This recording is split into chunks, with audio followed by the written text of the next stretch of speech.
শত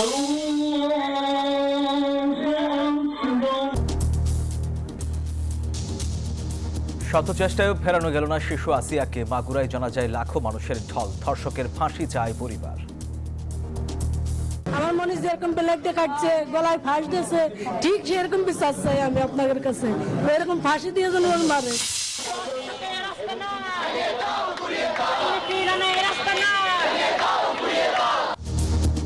আসিয়ার মৃত্যুতে ঢাকা বিশ্ববিদ্যালয়ে মশাল মিছিল, দৃষ্টান্তমূলক শাস্তি দাবি। 7 দিনের মধ্যে বিচার শুরু হচ্ছে বিশেষ ট্রাইব্যুনাল।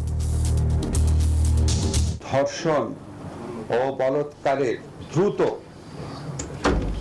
উপযুক্ত বিচার নিশ্চিত করার জন্য আমরা স্পেশাল ট্রাইব্যুনাল গঠন করতে যাচ্ছি। দেশে যা চলছে তা মেনে নেওয়া যায় না, মির্জা ফখরুলের বিবৃতি। সংকট উত্তরণে নির্বাচনের পরিষ্কার রোডম্যাপ চান সালাউদ্দিন আহমেদ। 4 দিনের সফরে ঢাকায় অ্যান্টনিও গুতেরেস। কাল যাবেন রোহিঙ্গা ক্যাম্প। জাতিসংঘ মহাসচিবের কাজ মানবিক সহায়তা, রাজনৈতিক সমাধান নয় বলছেন বিশ্লেষক। জাতিসংঘের বড় একটা কাজ হলো হিউম্যানিটেরিয়ান কাজ, এটাই হলো বড় কথা। পলিটিক্যাল সলিউশন তার কাজ না। বিবেচক প্রধান প্রকৌশলী হাবিবের হাতে আলাদিনের চেরাগ। 900 কোটি টাকা আত্মসাতের মামলার আসামি হয়েও ফের বাড়ছে মেয়াদ। গাজা থেকে ফিলিস্তিনি উচ্ছেদ ইস্যুতে পিছু হটলেন ট্রাম্প। স্বাগত জানালো হামাস। যুক্তরাষ্ট্রের কাছে মিশরের পরিকল্পনা দিল 5 আরব রাষ্ট্র। এবং ওয়ানডে ফরম্যাটে পঞ্চপাণ্ডবের ঘটনাবহুল বিদায়। মুশফিক রিয়াদের মাঠ থেকে বিদায় নিতে না পারার দায় বিসিবির মন্তব্য পাইলটের।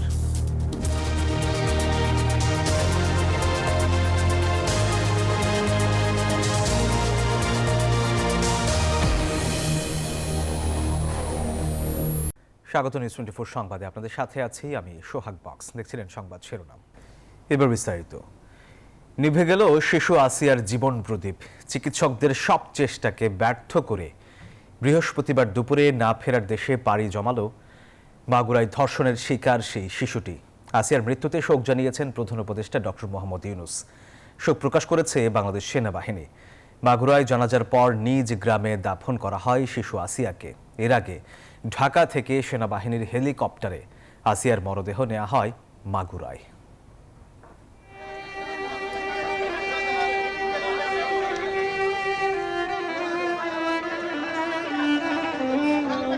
শেষবারের মতো নিজ বাড়ি গেল মাগুরায় ধর্ষণের শিকার 8 বছরের শিশু আসিয়া। কিন্তু নিথর দেহে বয়ে নিয়ে যায় পাশবিক নির্যাতনের ক্ষত। যে ক্ষত নিয়ে এসেছিল রাজধানীতে, সেখানে আর চোখ মেলা হয়নি তার। 7 দিন জীবন মৃত্যুর সন্ধিক্ষণে ডাক্তারদের সব চেষ্টা ব্যর্থ করে বৃহস্পতিবার দুপুরে না ফেরার দেশে পাড়ি জমায় শিশুটি। সন্তানকে মুমূর্ষু অবস্থায় ঢাকায় নিয়ে এসেছিলেন আসিয়ার মা। আপ্রাণ চেষ্টায় বাঁচাতে পারেননি নারী ছেঁড়া ধনকে। সম্মিলিত সামরিক হাসপাতালে দাঁড়িয়ে জানালেন দোষীদের সর্বোচ্চ শাস্তি চান তিনি। আমার মনে যেরকম ব্লেড দিয়ে কাটছে, গলায় ফাঁস দিয়েছে, ঠিক সেরকম বিচার চাই আমি আপনাদের কাছে। এরকম ফাঁসি দিয়ে যেন ওর মারে, এরকম যেন ব্লেড দিয়ে কাটে। আমার যে না আমার লোককে যে কষ্ট দিচ্ছে না, আমি নিজে ইচ্ছা দেখতে চাই এরকম ফাঁস দিয়ে মোরা। এইটুকু আপনাদের কাছে আমার বিচার তাইলেও যতটুকু আরো এরকম মৃত্যু দেয়। এর আগে আন্তঃবাহিনী জনসংযোগ পরিদপ্তর আইএসপিআর সংবাদ বিজ্ঞপ্তিতে জানায়, সকালে 3 বার শিশুটির কার্ডিয়াক অ্যারেস্ট হয়। 2 বার স্থিতিশীল করা গেলেও তৃতীয়বার আর হৃদস্পন্দন ফিরে আসেনি। তার এই কার্ডিয়াক অ্যারেস্ট হলো, তো উনি তো ওখানে উপস্থিত ছিলেন। উনি ওনার মেয়ের কষ্টটা এখন একদম চোখের সামনে থেকে দেখছেন। উনি এটা মার পক্ষ থেকে এটা নেওয়া সম্ভব না। ময়না তদন্ত শেষে সেনাবাহিনীর হেলিকপ্টারে মাগুরায় মরদেহ পৌঁছায় সন্ধ্যা 6:15টায়। সেখানে তৈরি হয় হৃদয় বিদারক দৃশ্যের। আসিয়ার মৃত্যুতে গভীর শোকের ছায়া নেমে আসে গোটা এলাকায়। স্বজন হারিয়ে দিশেহারা পরিবারের সদস্যরা। মেয়ের এমন মৃত্যুর খবরে বাকরুদ্ধ মানসিক ভারসাম্যহীন বাবা। প্রকৃত দোষী দ্বারা এমন শাস্তি দেওয়া হোক যাতে বাংলাদেশে এরকম ধর্ষণ আর না হোক, ওরকম যেন আর কারোর জন্য না ঘটে, কেউ যেন করতে ভয় পায়। নিষ্পাপ শিশুটাকে যে মারিছে এর আমরা সঠিক একটা বিচার চাই, দ্রুত এর জন্য ফাঁসি হয়। পরে নোমানী ময়দানে জানাজার পর সোনাইকুণ্ডি কবরস্থানে চিরনিদ্রায় শায়িত করা হয় আসিয়াকে। 5 মার্চ মধ্যরাতে বোনের শ্বশুরবাড়িতে ধর্ষণের শিকার হয় শিশুটি। পরে উন্নত চিকিৎসার জন্য আনা হয় ঢাকা মেডিকেলে। শুক্রবার থেকেই লাইফ সাপোর্টে ছিল শিশুটি। মাসুদা লাবনী, নিউজ 24, ঢাকা। মাগুরায় ধর্ষণের শিকার 8 বছরের শিশুর মৃত্যুতে ক্ষুব্ধ প্রতিক্রিয়া জানিয়েছেন জাতীয় নাগরিক পার্টি এনসিপির 2 নেতা সার্জিস আলম ও হাসনাত আব্দুল্লাহ। সার্জিস আলম বলেন, এটি পুরো দেশের জন্য লজ্জার, আর হাসনাত আব্দুল্লাহ বলেন, ধর্ষণের বিচারের মাধ্যমে বাংলাদেশের ইতিহাসে ধর্ষকদের শাস্তির এক দৃষ্টান্ত স্থাপন হোক।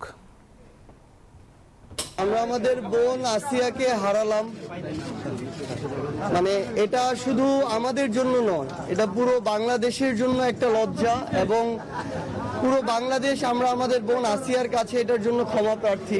একজন মায়ের এভাবে সন্তান হারানোর আহাজারি দেখি, তখন আমরা আমাদের জায়গা থেকে বাকরুদ্ধ হয়ে যায়, আমাদের কিছু বলার থাকে না। শিশু আসিয়ার মৃত্যুর প্রতিবাদে বিক্ষুব্ধ জনতা শাহবাগ, টিএসসি ও ভিসি চত্বরে আলাদা আলাদা গায়েবানা জানাজা, মশাল মিছিল ও কফিন মিছিল বের করে। দাবি জানায় দ্রুত বিচারের। বৃহস্পতিবার সন্ধ্যায় ভিসি চত্বরে গায়েবানা জানাজায় অংশ নেন ঢাকা বিশ্ববিদ্যালয়ের ভিসি। তিনি বলেন, এই পাশবিক নির্যাতনের বিচার জাতি দ্রুত আশা করছে। ভিসি চত্বরে গায়েবানা জানাজা শেষে কফিন মিছিল নিয়ে ধর্ষণ বিরোধী মঞ্চ টিএসসিতে রাজু ভাস্কর্যে বিক্ষোভ করেন। এতে অংশ নেয়া ছাত্র জনতারা জানায়, শুধু আসিয়াই না, সারা দেশে নারীদের উপর যে নিপীড়ন চলে তার সকল ঘটনার বিচার করতে হবে।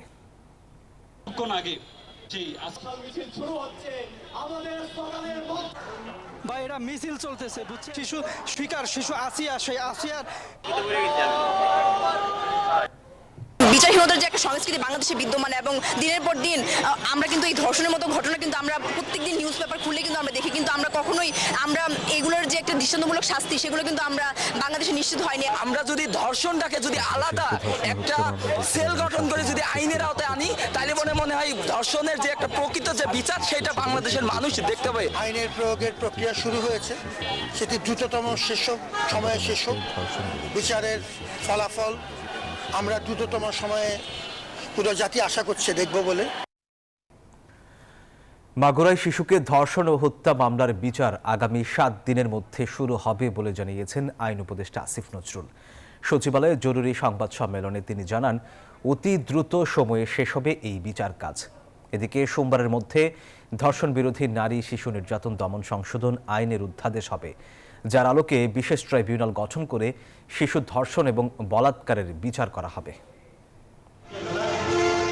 গত 1 সপ্তাহ ধরে পরিবার থেকে চিকিৎসক, রাষ্ট্র সবার অব্যাহত চেষ্টা ব্যর্থ করে দিয়ে চলে গেল মাগুরার নির্যাতিত শিশু। বোনের বাড়িতে নিকটাত্মীয়ের মাধ্যমে ধর্ষণের শিকার শিশুটিকে 6 মার্চ ঢাকা মেডিকেলে ভর্তির পর 8 মার্চ নেওয়া হয় সিএমএইচে, কিন্তু 5 দিন জীবন মৃত্যুর সঙ্গে পাঞ্জা লড়ে হার মানল শিশু আসিয়া। তার উপর পাশবিক নির্যাতনের অপরাধে ভুগছে সমাজ, রাষ্ট্র ও সচেতন মহল। তাই সচিবালয়ে জরুরি সংবাদ সম্মেলনে আইন উপদেষ্টা বিচার শুরু হয়ে যাবে এর মধ্যে সাফ জানালেন, আগামী 7 দিনের মধ্যে বিচার কাজ শুরু হবে এই ন্যাক্কারজনক নির্যাতনের। ডিএনএ স্যাম্পল কালেকশন শেষ, আগামী 5 দিনের মধ্যে পাওয়া যাবে রিপোর্ট।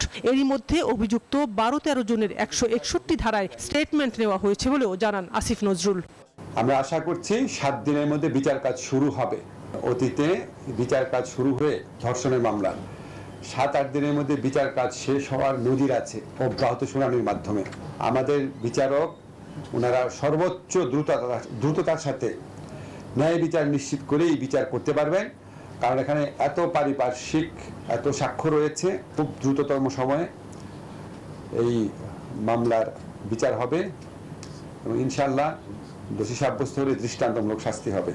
আইন উপদেষ্টা বলেন, ধর্ষণ বিরোধী নারী শিশু নির্যাতন দমন আইনের সংশোধনী অধ্যাদেশ আকারে আগামী সোমবারের মধ্যে পাশ হবে। তার আলোকেই বিশেষ ট্রাইব্যুনাল গঠন করে শিশু ধর্ষণ এবং বলাৎকারের বিচার হবে। আমরা আশা করছি এই আগামী রোববার বা খুব দেরি হলে সোমবার, আশা করছি রোববারই আমরা নতুন আইন প্রণয়ন করে ফেলবো। নতুন আইনি বিধানগুলো সম্পর্কে আপনাদের বলেছি, সেটার সাথে একটা জিনিস শুধু অ্যাড করতে চাই। নারী ও শিশু নির্যাতন দমন আইনের অধীনে শুধুমাত্র শিশু ধর্ষণ ও বলাৎকারের ঘটনাগুলো দ্রুত উপযুক্ত বিচার নিশ্চিত করার জন্য আমরা স্পেশাল ট্রাইব্যুনাল গঠন করতে যাচ্ছি। আইন উপদেষ্টা বলেন, এই বিচারের মধ্য দিয়ে অন্তর্বর্তী সরকার দেশে একটি দৃষ্টান্ত স্থাপন করতে চায়, যার মধ্য দিয়ে কমে আসবে এ ধরনের নির্মম ঘটনা এবং অপরাধ। সব বিচার রাষ্ট্র করতে পারে না, কিন্তু কিছু কিছু দৃষ্টান্ত স্থাপন করতে হয়। শানাজি ইয়াসমিন, নিউজ 24, ঢাকা। এদিকে দেশের সব সংকট থেকে উত্তরণে নির্বাচনের পরিষ্কার রোডম্যাপ চান বিএনপির স্থায়ী কমিটির সদস্য সালাউদ্দিন আহমেদ। রাজধানীতে গণ অধিকার পরিষদ আয়োজিত ইফতার মাহফিলে এই আহ্বান জানান তিনি। বলেন, সংস্কার কমিশনের জনকল্যাণমুখী সংস্কারগুলোর সাথে একমত হবে বিএনপি। এ সময় বিএনপির স্থায়ী কমিটির সদস্য মির্জা আব্বাস বলেন, কৃত্রিম সমস্যা তৈরি করে রাজনৈতিক ঐক্য বিনষ্ট করার চেষ্টা চলছে। রাজধানীর একটি হোটেলে গণ অধিকার পরিষদ আয়োজিত ইফতার মাহফিলে যোগ দেন বিএনপি, জামায়াত সহ বিভিন্ন রাজনৈতিক দলের নেতারা। বিএনপির স্থায়ী কমিটির সদস্য সালাউদ্দিন আহমেদ বলেন, বিএনপি সংস্কার ও শেখ হাসিনার বিচারের বিপক্ষে নয়।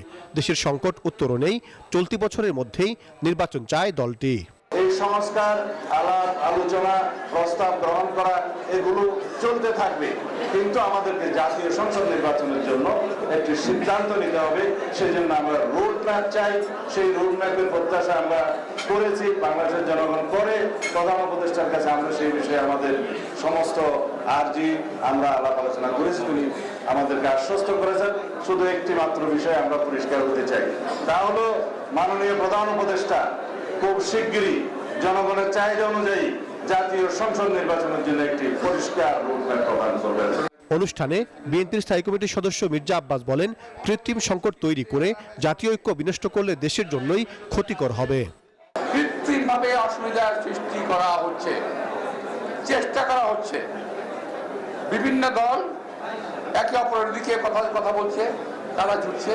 5 তারিখে যে রক্তক্ষয়, যে আন্দোলনের অর্জনের বিনিময়ে আমি যে অর্জন করেছি রক্তের বিনিময়ে, সেই জন্য বৃথা না যায় কারো ষড়যন্ত্রের কারণে।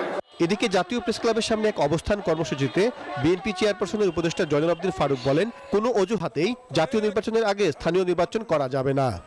লক্ষ এক গণতন্ত্র, লক্ষ এক আমার ভোটে সংসদ হবে। সেই ভোটে সংখ্যাগরিষ্ঠতা সরকার গঠন করবে। এই লক্ষ্যে আসুন। আমাদের মধ্যে আর মতবিরোধ নয়। আমরা যেন আর কারো কেউ সমালোচনা না করি। আমরা যেন আর এমন একটি বিষয়ে মতৈক্য না করি, যে মতানৈক্য না করি সংসদ নির্বাচন। দেশ ও গণতন্ত্রের স্বার্থে অবিলম্বে ফেসিবাদের দোষরদের বিচারের আওতায় আনার আহ্বান জানান বিএনপির এই নেতা। বাংলাদেশ সরকারের মন্ত্রী সাইফুল ইসলাম, নিউজ 24, ঢাকা। মাগুরার শিশু আসিয়ার ধর্ষণের সঙ্গে জড়িত আসামিদের ফাঁসির দাবিতে নিজ জেলা মাগুরা সহ দেশের বিভিন্ন স্থানে বিক্ষোভ ও মশাল মিছিল করেছে শিক্ষার্থীরা। রাত 8টার দিকে মাগুরায় ধর্ষক হিটু শেখের বাড়িতে আগুন দেয় বিক্ষুব্ধ জনতা। শিশুটির মৃত্যুর খবরে বৃহস্পতিবার বিক্ষুব্ধ জনতা বাড়িটিতে হামলা চালায়। এক পর্যায়ে বাড়িটিতে আগুন ধরিয়ে দেওয়া হয়। এছাড়া শিশুটির মৃত্যুর খবরে রাত 8টার দিকে রাজশাহীর নগরীর আলোপট্রি মোড় থেকে মশাল মিছিল বের করে শিক্ষার্থীরা। মিছিলটি নগরীর গুরুত্বপূর্ণ সড়ক প্রদক্ষিণ করে সাহেব বাজারে সংক্ষিপ্ত সমাবেশ করে তারা। টাঙ্গাইলের ভুয়াপুরে বিক্ষোভ মশাল মিছিল করেছে শিক্ষার্থীরা। হাত এবং মুখ বেঁধে মশাল মিছিলে অংশ নেয় তারা। সন্ধ্যার পর নাটোরের মাদ্রাসা মোড়ে বিক্ষোভ সমাবেশ করেছে বৈষম্য বিরোধী ছাত্র আন্দোলন।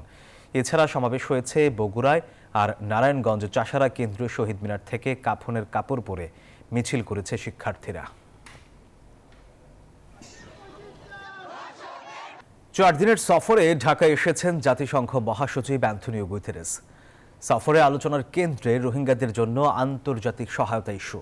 সাবেক রাষ্ট্রদূত হুমায়ুন কবিরের মতে, এই সফরে রোহিঙ্গাদের পুনর্বাসনে জোর দেবে বাংলাদেশ। আর জাতিসংঘ মহাসচিবের কাজ রাজনৈতিক সমাধান দেয়া নয় বলে মনে করছেন কূটনীতিক বিশেষজ্ঞরা। বিস্তারিত জানাচ্ছেন প্রমা চৌধুরী। জুলাই গণ অভ্যুত্থানে বদলে যাওয়া নতুন বাংলাদেশে আসলেন জাতিসংঘের মহাসচিব অ্যান্টনিও গুতেরেস। বৃহস্পতিবার বিকেলে 3 দিনের সফরে ঢাকায় আসেন তিনি। সফরে প্রধান উপদেষ্টার সঙ্গে বৈঠক ছাড়াও কক্সবাজারের রোহিঙ্গা ক্যাম্প পরিদর্শন সহ সরকারের শীর্ষ পর্যায়ের একাধিক বৈঠক করবেন তিনি। বৈঠকে গুরুত্ব পাবে অন্তর্বর্তী সরকারের গণতন্ত্রে উত্তরণ, রোহিঙ্গা ইস্যু ও মানবাধিকার। মহাসচিবের এই সফরটি বিশেষ গুরুত্ব বহন করছে বলে মনে করছেন আন্তর্জাতিক সম্পর্ক বিশ্লেষক ইমতিয়াজ আহমেদ। তার মতে প্রধান ইস্যু রোহিঙ্গা হলেও বাংলাদেশ গণতন্ত্রের পথে উত্তরণ নিয়েও হতে পারে আলোচনা। এই বিশ্লেষক মনে করেন জাতিসংঘের মূল কাজ হবে মানবিক সহায়তা প্রদান, রাজনৈতিক সমাধান দেয়া নয়। এবং যেখানে আমরা দেখছি যে তার বড় যে ফান্ড দিয়ে এসেছিল এতদিন সেই সরে যাচ্ছে এবং সে অলরেডি WHO থেকে সরে গেছে, সেই হিউম্যান রাইটস কাউন্সিল থেকেও সরে গেছে, এমনকি বলা হচ্ছে যে আরও কয়েকটা থেকেও সরে যাবে। যদি সরে যায় তার একটা ইম্প্যাক্ট তো পড়বে। আমি মনে করি আপাতত জাতিসংঘের বড় একটা কাজ হলো হিউম্যানিটেরিয়ান কাজ, এটাই হলো বড় কথা, পলিটিক্যাল সলিউশন তার কাজ না। সাবেক রাষ্ট্রদূত হুমায়ুন কবির মনে করছেন এই সফরে ভবিষ্যতে বাংলাদেশকে জাতিসংঘ কি ধরনের সহায়তা করবে সেই বিষয়ে আলোচনা হবে।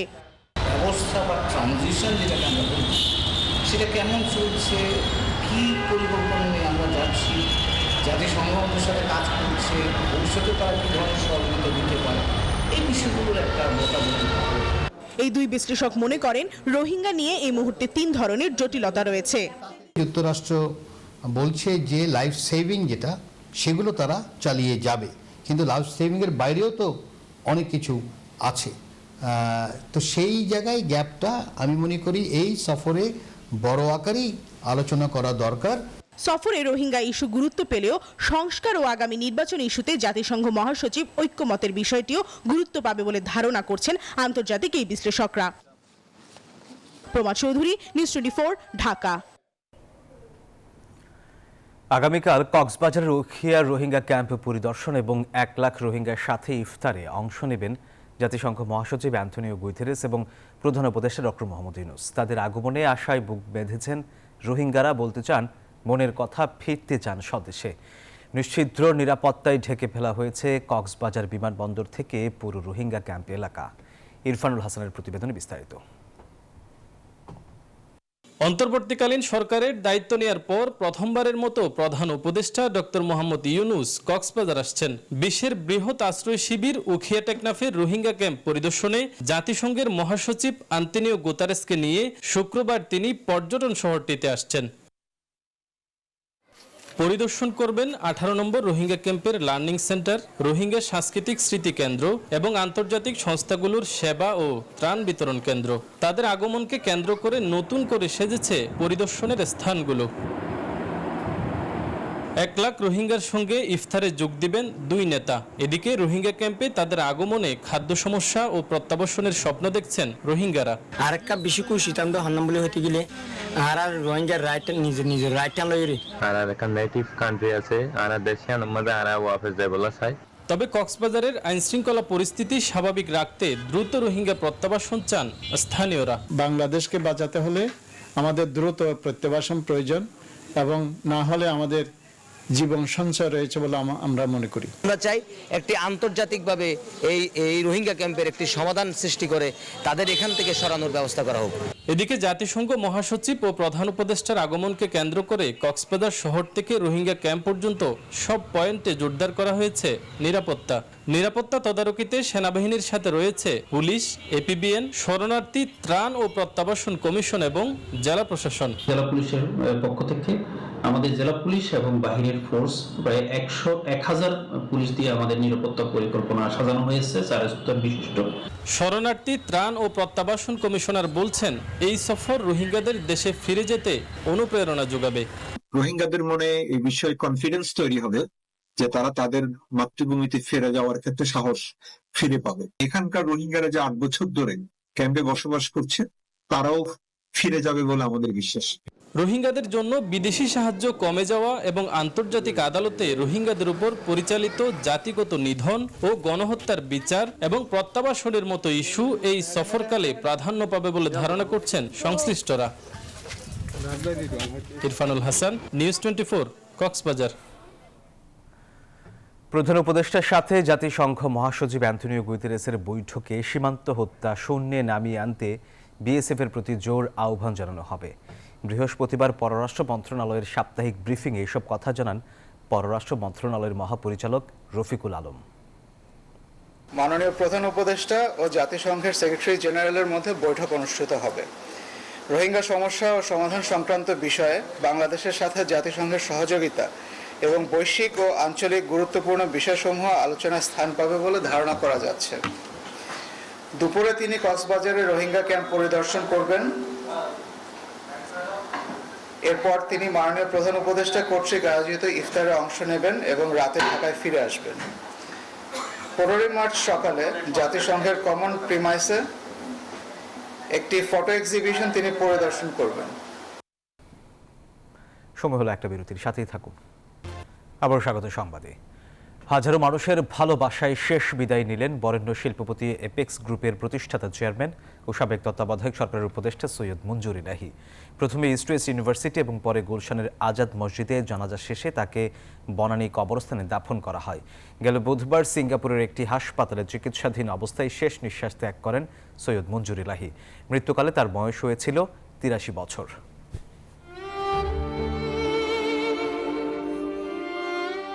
অবসান হলো এক বর্ণাঢ্য জীবনের।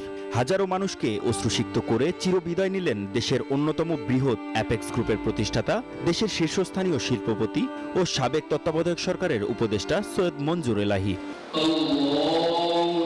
সকালে ইস্ট ওয়েস্ট ইউনিভার্সিটির মাঠে অনুষ্ঠিত হয় তার প্রথম নামাজে জানাজা। এতে অংশ নেন শিক্ষক, শিক্ষার্থী, স্বজন ও কর্মকর্তা কর্মচারীরা। শেষবারের মতো এক পলক দেখতেও ভিড় করেন অনেকে।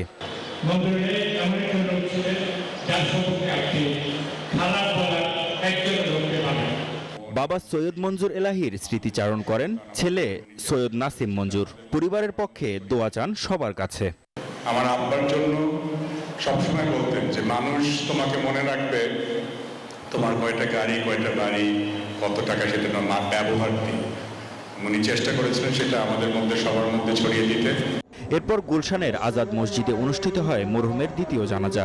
অংশ নেন অন্তর্বর্তীকালীন সরকারের বাণিজ্য উপদেষ্টা সহ রাজনৈতিক, ব্যবসায়িক ও গণ্যমান্য ব্যক্তিবর্গ সহ হাজারো মানুষ। এ সময় তার অবদানের কথা স্মরণ করেন অনেকেই। বিদেহী আত্মার মাগফিরাত কামনার পাশাপাশি শোক সন্তপ্ত পরিবারের প্রতি গভীর সমবেদনা জানান। উনি ব্যবসা করার জন্য কোনো পক্ষ অবলম্বন করেন নাই, তো এইটাই তো এক্সাম্পল সবচেয়ে। এবং এটা সকল যদি আমরা মেনে চলতে পারি, যার যার অবস্থানে যদি আমরা সবাই নিজের কাজ করি, তাহলে দেশটা এগিয়ে যাবে। দেশের মানুষের জন্য এবং সাধারণভাবে একজন দরদি মানুষ হিসেবে তার যে ভূমিকা, সেটা মানুষ স্মরণে রাখবে। যে উনি ছিলেন দেশপ্রেমিক ব্যবসায়ী, আমাদের দেশের জন্য, আমাদের দেশের কর্মসংস্থানের জন্য, অর্থনৈতিক উন্নয়নের জন্য তার যে চিন্তা ভাবনা ছিল, এটা ছিল অনেক অগ্রসর। জানাজা শেষে বনানী কবরস্থানে স্ত্রী নীলুফা মঞ্জুরের পাশেই দাফন করা হয়। মাহমুদ হাসান, নিউজ 24, ঢাকা। বেবিচকের প্রধান প্রকৌশলী হাবিবুর রহমানের হাতে যেন আলাদিনের চেরাগ। প্রায় 900 কোটি টাকা আত্মসাতের 4টি মামলা ও দেশ থেকে নিষেধাজ্ঞার পরও তাকেই ফের প্রধান প্রকৌশলী হিসেবে জোরে সোরে চলছে নিয়োগের গুঞ্জন। এই ধরনের আসামির পদোন্নতি নৈতিকতা বিরোধী বলছে দুদক। নাইবাল জিকুর প্রতিবেদনে বিস্তারিত। পতিত আওয়ামী লীগ সরকারের আমলে দেশের বিমানবন্দরগুলোতে উন্নয়নের নামে শত শত কোটি টাকার দুর্নীতি ও লুটপাট হয়েছে। গেল জানুয়ারিতে 3টি আন্তর্জাতিক বিমানবন্দরের 4টি উন্নয়ন প্রকল্পের প্রায় 900 কোটি টাকা আত্মসাতের অভিযোগে মামলা করে দুদক। লুটপাটের অন্যতম হোতা শেখ হাসিনার সামরিক উপদেষ্টা তারিক সিদ্দিকের সাথে প্রত্যেক মামলায় আসামির তালিকায় ছিলেন বর্তমান বেবিচকের প্রধান প্রকৌশলী হাবিবুর রহমান। তথ্য বলছে, পট পরিবর্তনের পর গেল নভেম্বরে হাবিবুর রহমানকে প্রধান প্রকৌশলী হিসেবে পদোন্নতি দেয় কর্তৃপক্ষ। যদিও তখন দুদক তার বিরুদ্ধে চলমান দুর্নীতির তথ্য সরবরাহ করেছিল, তবে হাবিবকেই বেছে নিয়েছিল বেবিচক। মেয়াদ শেষে আবারও তার 1 বছরের চুক্তিভিত্তিক নিয়োগের গুঞ্জন চলছে। প্রধান প্রকৌশলীর হাবিবুর রহমান যিনি ছিলেন, তার এই বিষয়গুলো দুর্নীতি দমন কমিশনের তো সেটা আছেই, সেখান থেকে তথ্য সংগ্রহ বা সব কিছু করার, সেগুলো ওনারা ডেফিনেটলি করবেন। দুর্নীতির কোনো ধরনের কিছু থাকলে সেই ক্ষেত্রে কেউ এক্সটেনশন বা কন্ট্রাক্ট বা কোনো কিছু সেটা হবে না। দুদক বলছে, দুর্নীতি মামলার আসামি চুক্তিভিত্তিক পদোন্নতির বিষয়ে জানলে ব্যবস্থা নিতে সুপারিশ করবে তারা। আসামি পদাধিকার বলে অফিস প্রদান হয়ে যদি অভিযোগ প্রমাণে সহায়ক সাক্ষীদেরকে কোনো ভয়ভীতি প্রদর্শন করেন, এই ধরনের ক্ষেত্রে তদন্তকারী কর্মকর্তা মনে করলে তিনি সংশ্লিষ্ট আসামিকে গ্রেপ্তার করতে পারেন।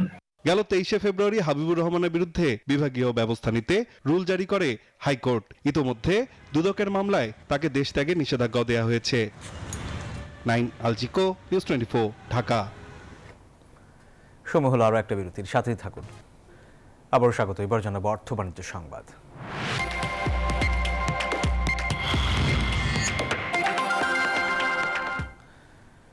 বেসরকারি 3 ব্যাংক এনআরবি কমার্শিয়াল, এনআরবি এবং মেঘনা ব্যাংকের পরিচালনা পর্ষদ ভেঙে নতুন পর্ষদ দিয়েছে বাংলাদেশ ব্যাংক।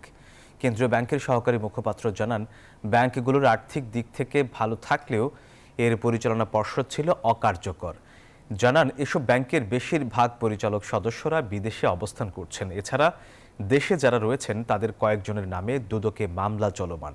সে কারণেই এমন সিদ্ধান্ত নিয়েছে বাংলাদেশ ব্যাংক।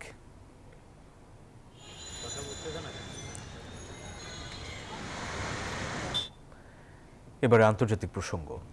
বিশ্বব্যাপী ব্যাপক সমালোচনার পর অবশেষে গাজা থেকে ফিলিস্তিনিদের উচ্ছেদের পরিকল্পনা থেকে পিছু হটলেন ডোনাল্ড ট্রাম্প। মার্কিন প্রেসিডেন্টের এমন পদক্ষেপকে স্বাগত জানিয়েছে হামাস। এদিকে কাতারের দোহায় গাজা নিয়ে মিশরের পরিকল্পনা যুক্তরাষ্ট্রের বিশেষ দূতের কাছে উপস্থাপন করেছে 5টি আরব রাষ্ট্র। এর মধ্যেও 12 দিন ধরে উপত্যকায় ত্রাণ প্রবেশ আটকে রেখে হামলা চালিয়ে যাচ্ছে দখলদাররা।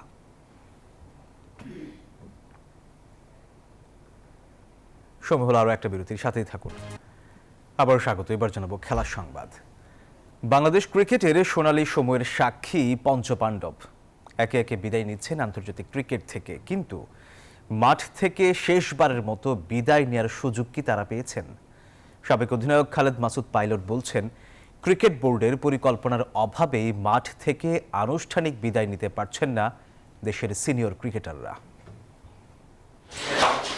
যে সবুজ গালিচায় এঁকেছেন বর্ণিল জীবনের রং, গেয়েছেন বাংলার ক্রিকেটের জয়গান, সেখান থেকে শেষবার সর্বোচ্চ ভালোবাসাটুকু নিয়ে বিদায় কি ক্রিকেটারদের প্রাপ্য নয়?